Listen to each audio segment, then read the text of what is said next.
This is the book of Romans, chapter 15, verse 4. For whatsoever things were written aforetime were written for our learning, that we through patience and comfort of the scriptures might have hope. This is the book of Jeremiah 28 and verse 7. Nevertheless, hear thou now this word that I speak in thine ears, and in the ears of all the people. The prophets that have been before me and before thee of old prophesied both against many countries and against great kingdoms of war and of evil and of pestilence. This is the book of Exodus, chapter 9 and 13. And the Lord Yahweh said unto Moses, Rise up early in the morning and stand before Pharaoh and say unto him, Thus saith the Lord Yahweh, God of the Hebrews, let my people go, that they may serve me. For I will at this time send all my plagues upon thine heart, and upon thy servants, and upon thy people, that thou mayest know that there is none like me in all the earth. For now I will stretch out my hand, that I may smite thee and thy people with pestilence, and thou shalt be cut off from the earth. And in very deed for this cause have I raised thee up, for to show in thee my power, and that my name may be declared throughout all the earth. First and foremost, I want to give all glory, honor, and praises unto Yahweh, Bahashem, Yahweh Shai, Bahashem, Rakah Kodash. Double honors to the apostles, the bishops, the elders of Great Millstone, who teach and rule well. Peace, blessings, and salutations to the hopeful elect. And these are the true names of the God of the Bible, which is Yahweh, and his only begotten Son, Yahweh Shai, whom the world ignorantly called Jesus Christ. These names are being declared throughout all the earth right now by way of the prophets, starting with the elder apostle Tahar on down to us younger brothers and the brothers that teach the likewise doctrine. And the way you break those names down is because they are Paleo-Hebrew, and they are nomen omen. Yah meaning he, Hawa exists, he exists. Yahweh Shai, Yah meaning he, Hawa Shai, the deliverer. He is the deliverer of you Hebrews, you so-called Negroes, Hispanics, Latinos, Native and Seminole Indians. You make up the 12 tribes of Jacob. Jacob's name was changed to Israel after he wrestled with the angel. Jacob had 10 sons, 2 of them being his grandsons. It's time for our people to wake up, because the God of the Bible, Yahweh, by way of his only begotten Son, Yahweh Shai, is getting ready to bring plagues upon this modern day Egypt, just like he did the ancient Egypt. Before I get the article that I'm about to read, I'm going to get this Google Dictionary definition of agro-terrorism. Terrorist acts intended to disrupt or damage a country's agriculture, especially the use of a B-word agent against crops or livestock. And again, this is the overview of agro-terrorism. Overview: agro-terrorism, also known as agri-terrorism and agricultural terrorism, is a malicious attempt to disrupt or destroy the agricultural industry and or food supply system of a population through the malicious use of plant and animal pathogens to cause devastating D-word in the agricultural sectors. Now, this is an article that one of the brothers posted in the group chat. It's called Farm Progress. Wisconsin agriculturists officials warn that agro-terrorism, because we have to speak in code, right? Threat is real. FBI officials at a recent workshop explained that an agro-terrorism attack on the U.S. could result in a disruption of agricultural production, exports, markets, or food security. It's an article from Jim Massey, about a 4-minute read. It was posted December 27, 2024. It says serious concerns. FBI officials say the international introduction of diseases, you see the word, we speak in code because they'll strike the channel. Attacks on B-word research and C-word of the food supply are among the most serious agro-terrorism concerns in the U.S. Agriculture is considered a vulnerable target when it comes to terrorism threats by enemies of the U.S. Stephen Goldsmith, an FBI management and program analyst, and Scott Mallock, an FBI agent in the Milwaukee field office, warned attendees at a recent workshop that farms, agribusinesses, and the food supply are all at risk of being attacked in one way or another by people with nefarious intentions. They cited the international introduction of C-word diseases, I shouldn't even say that word, attack on biotechnology research, and C-word of the food supply as being among the most serious concerns. If it scares you, it scares me, but you have to tell why you are scared I guess that's a typo. It says, if it scares you, it scares me, but you have to tell me why you're scared, Goldsmith said during his presentation. If you see something that looks suspicious, you need to call local authorities immediately. Malak said the FBI can't do it alone. It said go it alone, but I guess that's another typo. Malak said the FBI can't do it alone when working to protect agriculture and other sectors of the economy from terrorism threats that occur every day across the country. We work with our subject matters experts out in the field with the Food and Drug Administration, law enforcement, the private sector. We all have to come together to talk about the information we have available and formulate a plan for how we're going to address it. Malak said, you play a role. Information is key. Goldsmith used the example of the potential for foot and mouth. You see it, D word, to be introduced in the U.S. intentionally, which would basically cripple the agricultural economy and immediately shut off food exports to other countries. It's all a psychological operation. FMD hasn't been in this country since 1929. I don't know what that means. Let's go back up and see if it explained it. Yeah, that's what it means, FMD, where it says Goldsmith used the example of the potential for, you see it, FMD to be introduced in the U.S. intentionally, which would basically cripple the agricultural economy and immediately shut off food exports to other countries. Like I said, it's all a PSYOP, psychological operation. FMD hasn't been in this country since 1929, but if it were to be discovered here, we would lose all trade overnight, he said. If FMD or other C word, D word were to be found in multiple locations with no epidemiological link, it would suggest the D word was being spread intentionally. Goldsmith said even if a single case of the D word is discovered, officials would have to determine if the D word was spread by dirty boots, an animal that slipped through inspection, or if it was an intentional introduction.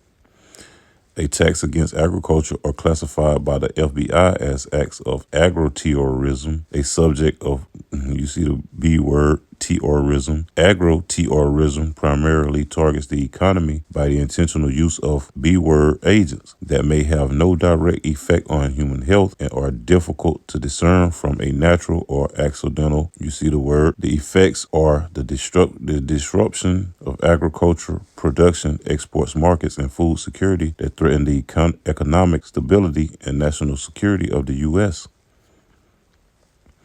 Goldsmith said millions of baby pigs are raised in North Carolina each year, and millions of bushels of corn are grown in Iowa. And the pork industry has determined that it makes more sense to ship the pigs to Iowa for the next phase of production rather than shipping the corn to North Carolina.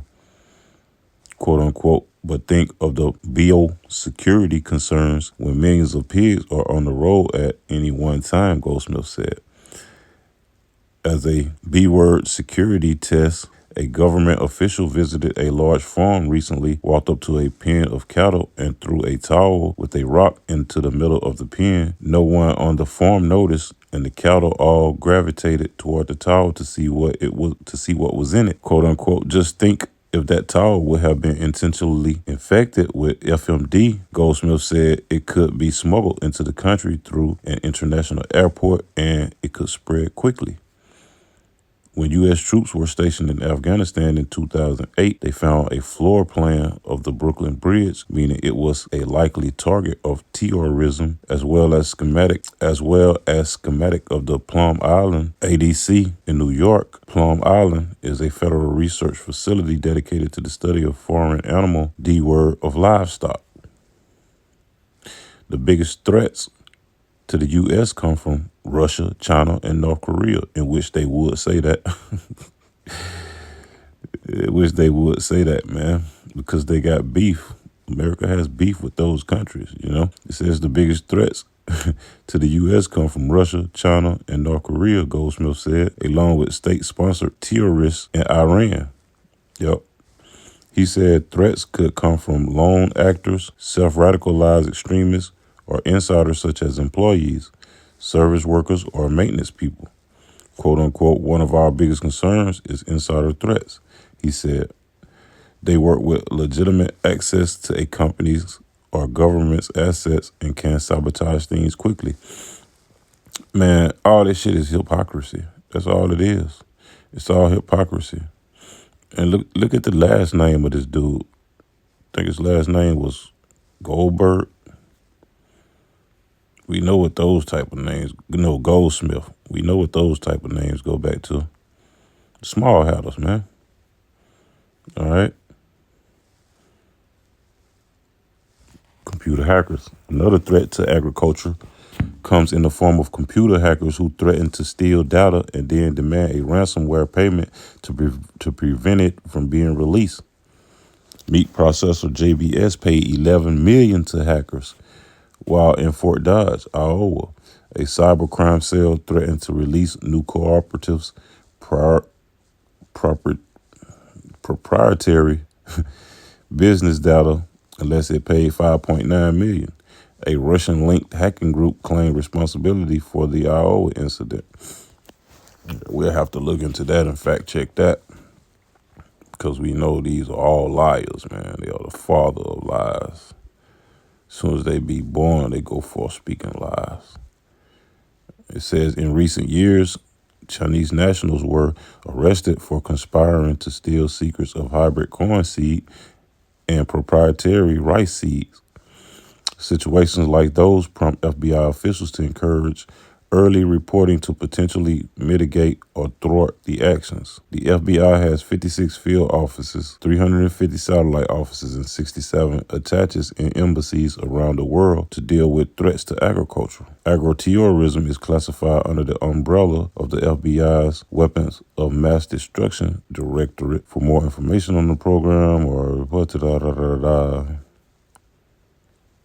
and that's pretty much the end of the article, man. But, they come up with new words. Now they got a new word, man. Agro-terrorist. Everybody's a terrorist, when it comes to the U.S., but nobody's speaking on the U.S. being terrorists themselves, So that's pretty much the end of that article.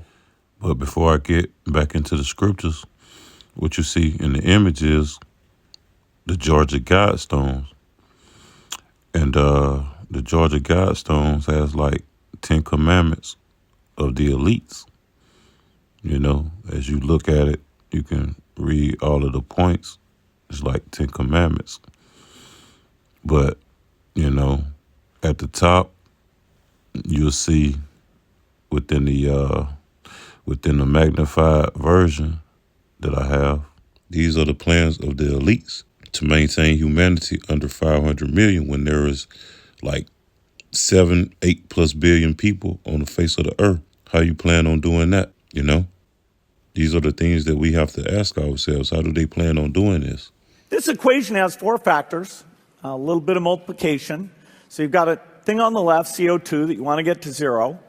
And that's going to be based on the number of people, the services each person's using on average, the energy on average for each service, and the CO2 being put out per unit of energy.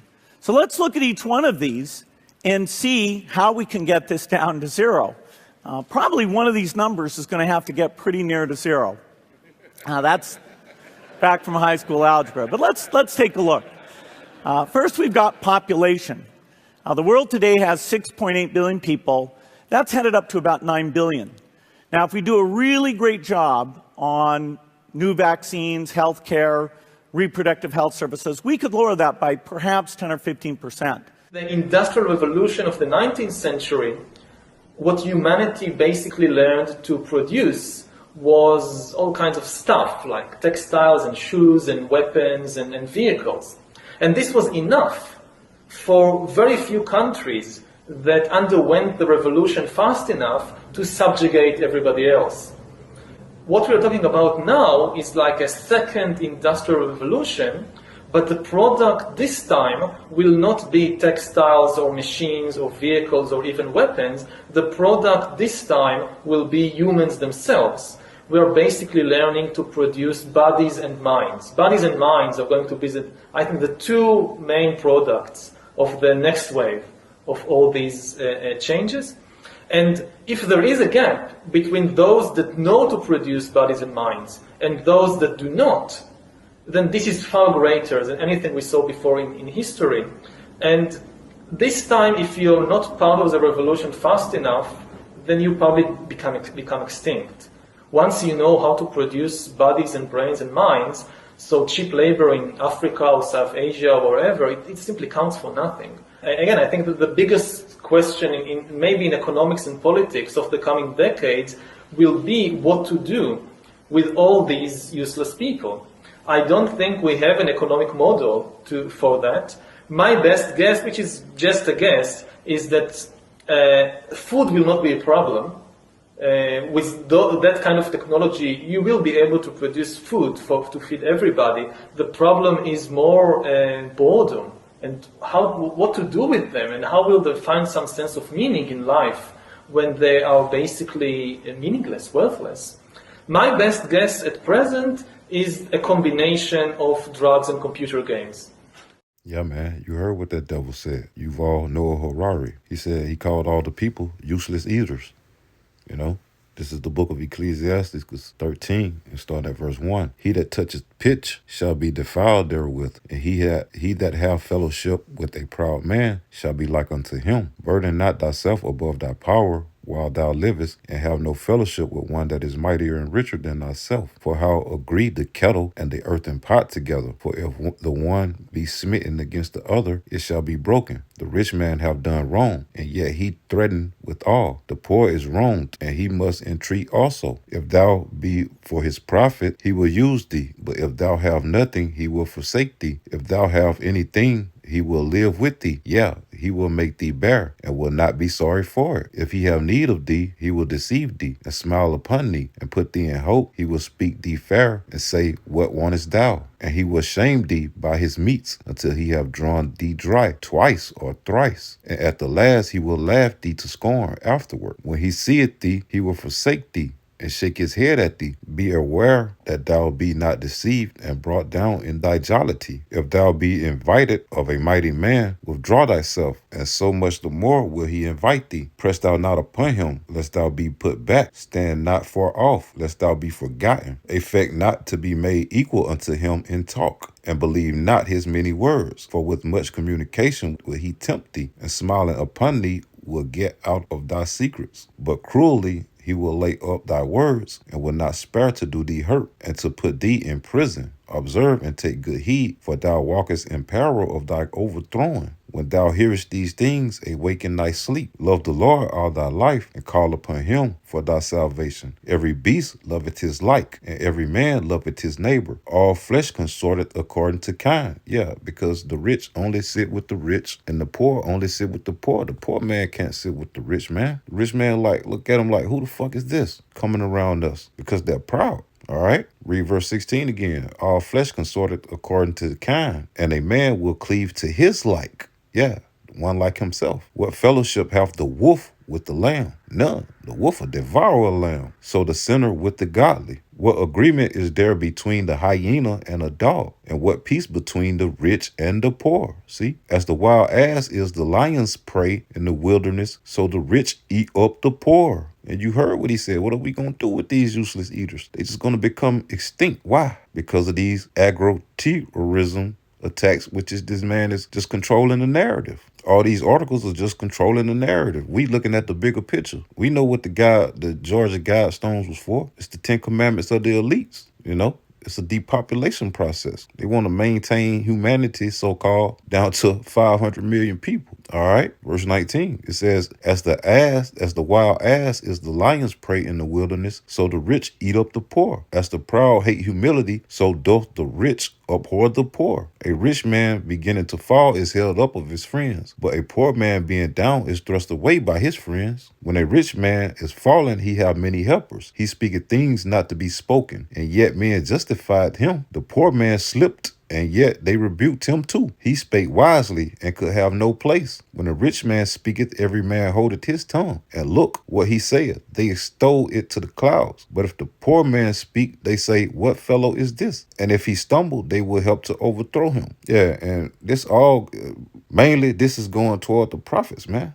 Because we have the poor man's wisdom. That's why you Israelites, the Lord say he hate a poor man that's proud, because you are the poor, you Israelites. You are the poor. We giving you the poor man's wisdom. All you gotta do is believe in it. But when the rich man come around, your favorite fucking idol, you know, your favorite rapper, your favorite fucking movie star, your favorite singer, actor, dancer, whatever the fuck he is, you look at that motherfucker, oh, this is a celebrity. Shit, he on his shit. No, that bitch gonna die if he don't fucking repent, all right? Because you see what these people got brewing. If your favorite idol, favorite rapper, dancer, singer, actor, if you ain't a part of the elect, the Most High gonna put his rich ass to death, all right? See what happened to rich homie Corn?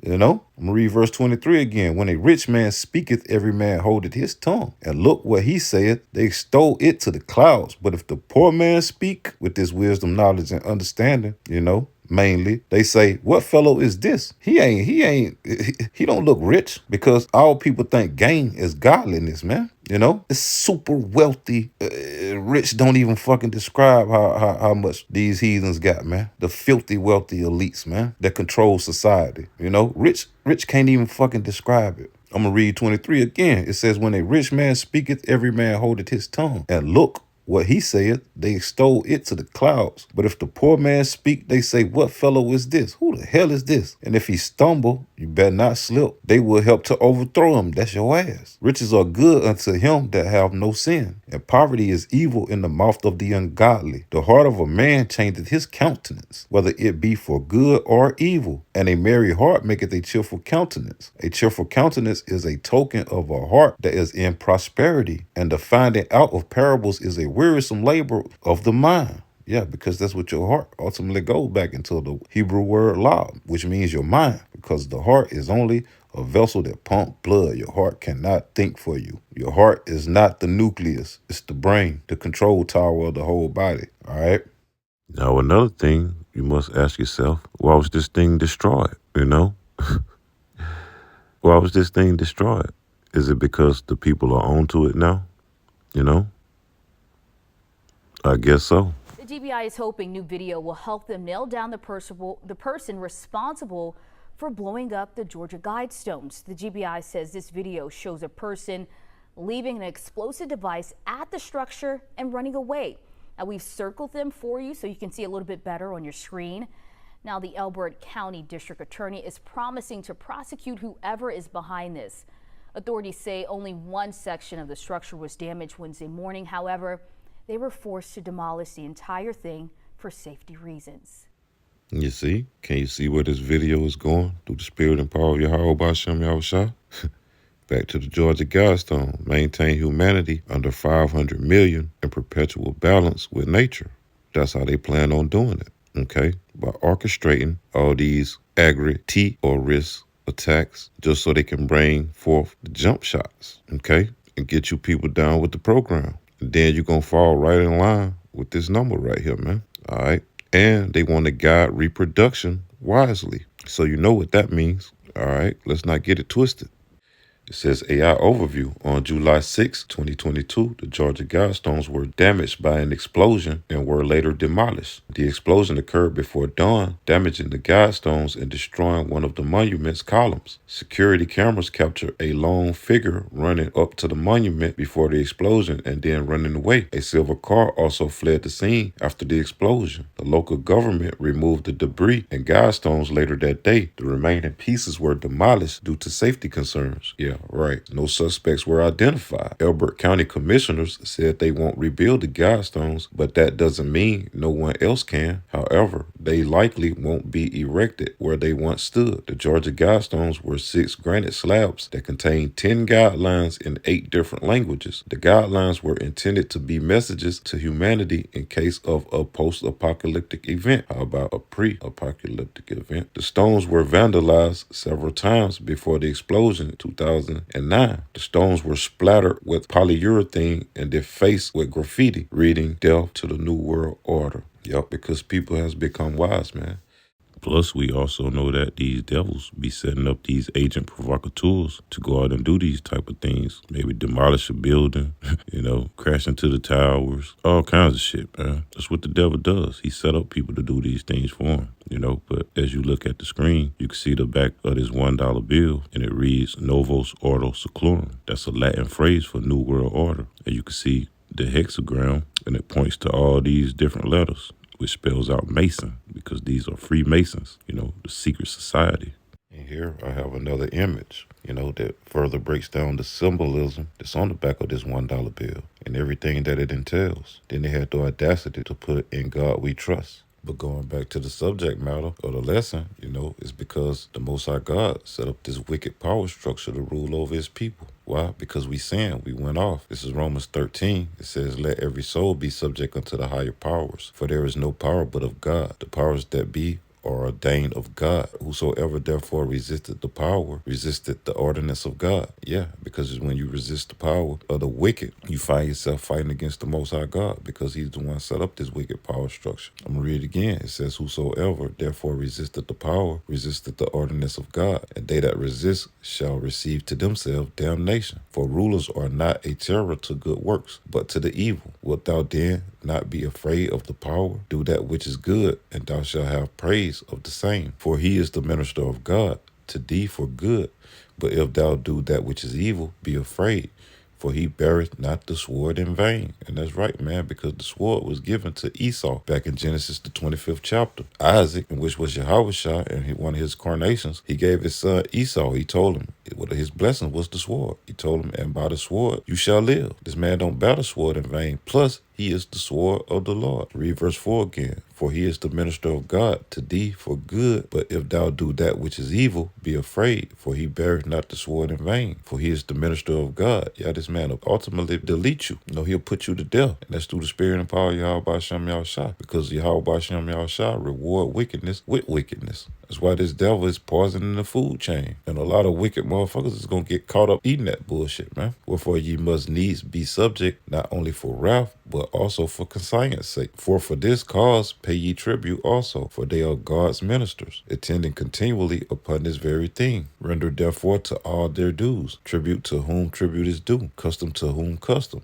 fear to whom fear, honor to whom honor." And to further drive the nail into the coffin, this is the book of Job, 9th chapter, verse 24. "The earth is given into the hand of the wicked. He covereth the faces of the judges thereof. If not, where and who is he?" Yeah, it's Esau, Edom, the so-called white man. The earth was given into their hands, pursuing back to Genesis 25th chapter, where Isaac told Esau, "Thy dwelling shall be the fatness of the whole earth, and by the sword shall you live. He covered the faces of the judges thereof," iconoclasm. He turned all the so-called black faces into pale faces and made them like his image. This man is the devil that the Bible talk about. And the devil is going to do all these things by way of the spiritual demon Satan, by way of the powers of the Most High God, man. Can't get it twisted.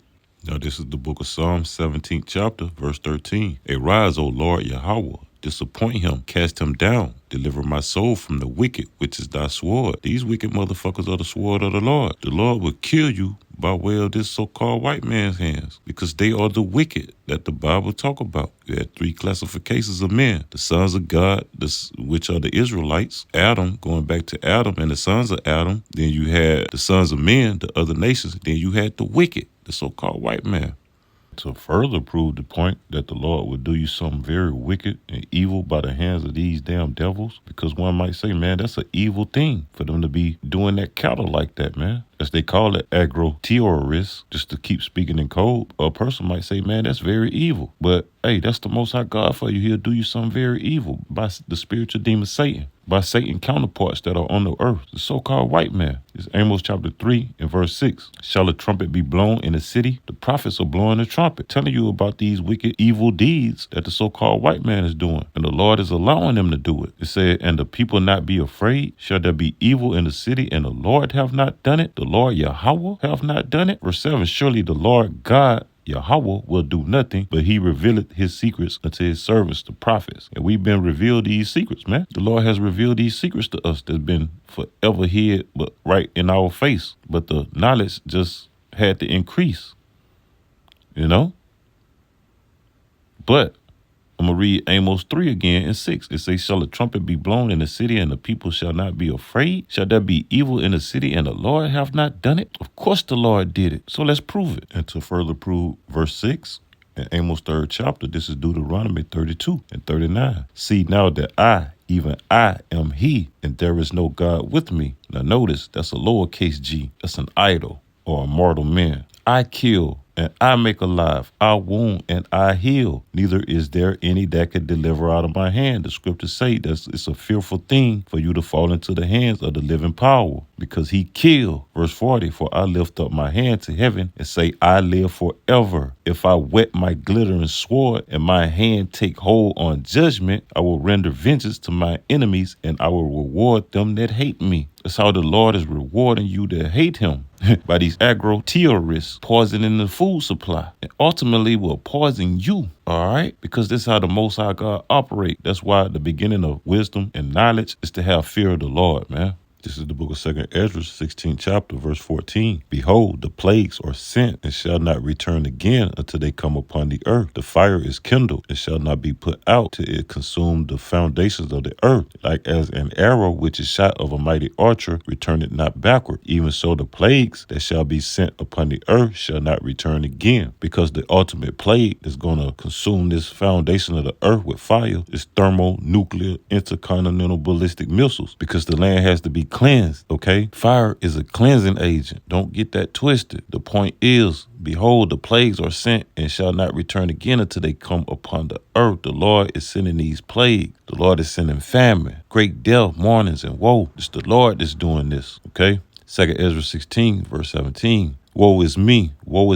who will deliver me in those days? This is Ezra speaking. The beginning of sorrows and great mournings, the beginning of famine and great death, the beginning of wars, and the powers shall stand in fear, the beginning of evils. Yeah, I just proved the point that the Most High does these evils. What shall I do when these evils shall come? Behold, famine and plague, tribulation and anguish are sent as scourges for amendment. Scourges are ass whoopings. The Lord is finna bring major ass whoopings to the earth, man. Because these agro-terrorists, you can get famine and the plague from the shit that they brewing through the spirit and power of Yahweh by Shem Yahushua, man. You can get famine and plague, okay? And tribulation and anguish. These are scourges for amendment because you haven't amended your ways, you Israelites, you so-called Negroes, Hispanics, Latinos, and Native and Seminole Indians. You haven't amended your ways with the Most High God, your power. Fuck the heathens, they have no hope, okay? This is verse 20. But for all these things they shall not turn from their wickedness, nor be always mindful of the scourges. Behold, victuals shall be so good cheap upon the earth that they shall think themselves to be in a good case. And even then shall evils grow upon the earth. Sword, famine, we proved who the sword is, and great confusion. For many of them that dwell upon the earth shall perish of famine, and the other that escape the hunger shall the sword destroy. Yeah, because you got purpose out there that's prepping for these things. They're not stupid, but the sword is going to destroy them because people going to be ravishing their houses looking for food. You only got so many guns and so many bullets that could fight off a fucking angry, hungry ass mob, man. Okay? Don't get it twisted.